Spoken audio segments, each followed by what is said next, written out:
जिन प्रयासों में आपने मेरा साथ दिया, आप मेरे साथ कंधे से कंधा मिलाकर के चले, आपने कभी पीछे मुड़कर के देखा नहीं। उससे मिले अनुभव आज देश में बड़े बदलाव ला रहे हैं। साथियों, आज नई राष्ट्रीय शिक्षा नीति के जरिए देश की शिक्षा व्यवस्था को भी आधुनिक बनाया जा रहा है। नई राष्ट्रीय शिक्षा नीति में प्रोफेशनल कोर्सेज की पढ़ाई स्थानीय भाषा में, मातृभाषा में कराए जाने का विकल्प भी दिया गया है। बहुत कम लोगों को समझ आ रहा है कि इसका कितना बड़ा प्रभाव पैदा होने वाला है। गांव का गरीब का बच्चा भी अब अपने सपने साकार कर सकता है। भाषा के कारण उसकी जिंदगी में अब रुकावट नहीं आने वाली है। अब पढ़ाई का मतलब डिग्री तक ही सीमित नहीं है, बल्कि पढ़ाई को स्किल के साथ जोड़ा जा रहा है। देश अपनी पारंपरिक स्किल को भी अब आधुनिक संभावनाओं से जोड़ रहा है। साथियों, स्किल का क्या महत्व होता है, इसे आपसे ज्यादा और कौन समझ सकता है।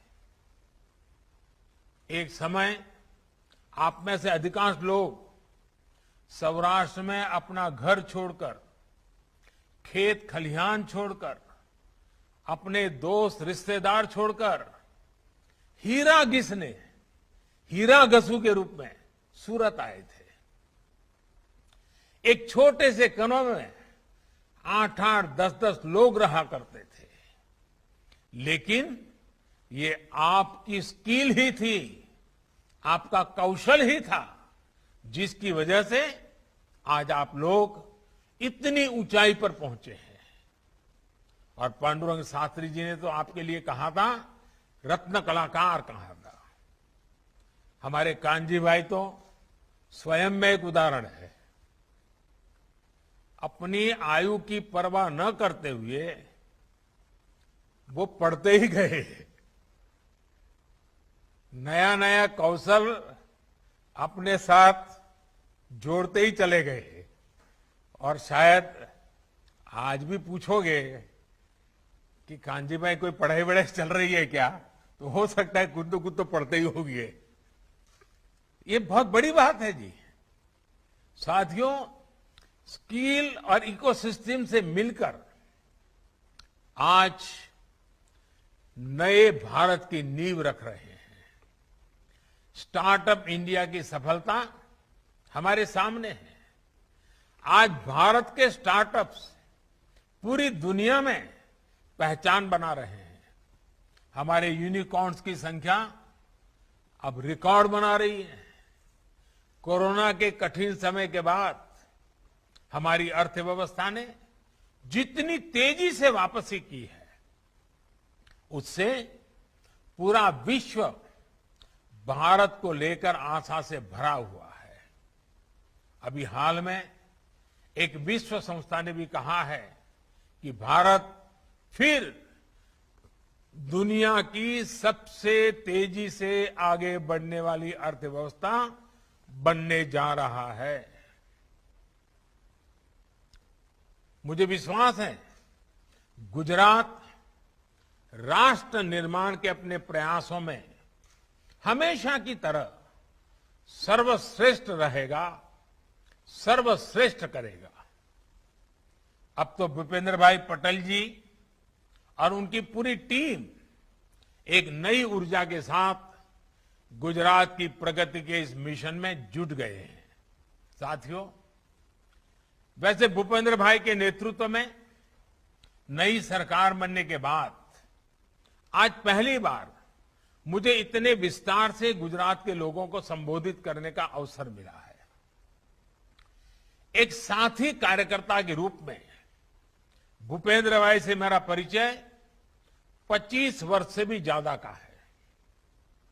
ये हम सभी के लिए बहुत गौरव की बात है कि भूपेंद्र भाई एक ऐसे मुख्यमंत्री है जो टेक्नोलॉजी के भी जानकार है और जमीन से भी उतना ही जुड़े हुए हैं। अलग अलग स्तर पर काम करने का उनका अनुभव गुजरात के विकास में बहुत काम आने वाला है। कभी एक छोटी सी म्युनिसिपैलिटी नगर पालिका के सदस्य, फिर नगर पालिका के अध्यक्ष, फिर अहमदाबाद महानगर के कॉरपोरेटर, फिर अहमदाबाद महानगर पालिका की स्टैंडिंग कमेटी के चेयरमैन, फिर औड़ा जैसी प्रतिष्ठित संस्थान के चेयरमैन, करीब करीब 25 वर्षों तक अखंड रूप से उन्होंने ग्रास रूट शासन प्रशासन को देखा है, परखा है, उसका नेतृत्व किया है। मुझे खुशी है कि आज ऐसे अनुभवी व्यक्ति गुजरात की विकास यात्रा को तेज गति से आगे बढ़ाने के लिए गुजरात का नेतृत्व कर रहे हैं। साथियों, आज हर गुजराती को इस बात का भी गर्व होता है कि इतने लंबे समय तक सार्वजनिक जीवन में रहने के बावजूद, इतने बड़े पदों पर रहने के बाद भी, 25 साल तक कार्य करने के बाद भी भूपेंद्र भाई के खाते में कोई विवाद नहीं है।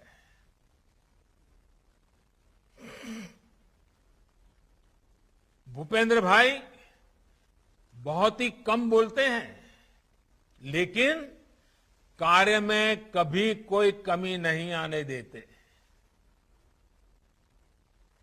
एक साइलेंस वर्कर की तरह, एक मूक सेवक की तरह काम करना उनकी कार्यशैली का हिस्सा है। बहुत कम ही लोगों को यह भी पता होगा कि भूपेंद्र भाई का परिवार हमेशा से आध्यात्म के प्रति समर्पित रहा है। उनके पिताजी आध्यात्मिक क्षेत्र से जुड़े रहे हैं। मेरा विश्वास है ऐसे उत्तम संस्कार वाले भूपेंद्र भाई के नेतृत्व में गुजरात चौतरफा विकास करेगा। साथियों, मेरा एक आग्रह आप सभी से आजादी के अमृत महोत्सव को लेकर भी है। इस अमृत महोत्सव में आप सभी को भी कुछ संकल्प लेना चाहिए, देश को कुछ देने वाला मिशन शुरू करना चाहिए। ये मिशन ऐसा हो जिसका प्रभाव गुजरात के कोने कोने में नजर आना चाहिए। जितना सामर्थ्य आप में है, मैं जानता हूं आप सब मिलकर के ये कर सकते हैं। हमारी नई पीढ़ी देश के लिए, समाज के लिए जीना सीखे, इसकी प्रेरणा भी आपके प्रयासों का अहम हिस्सा होनी चाहिए।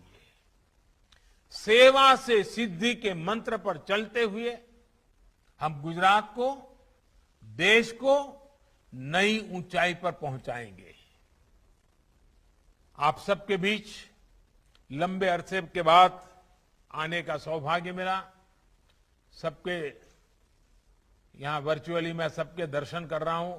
सारे पुराने चेहरे मेरे सामने हैं અને ભલે દૂરથી તો દૂરથી પણ તમને બધાને મળ્યાનો આનંદ તો આવે જ।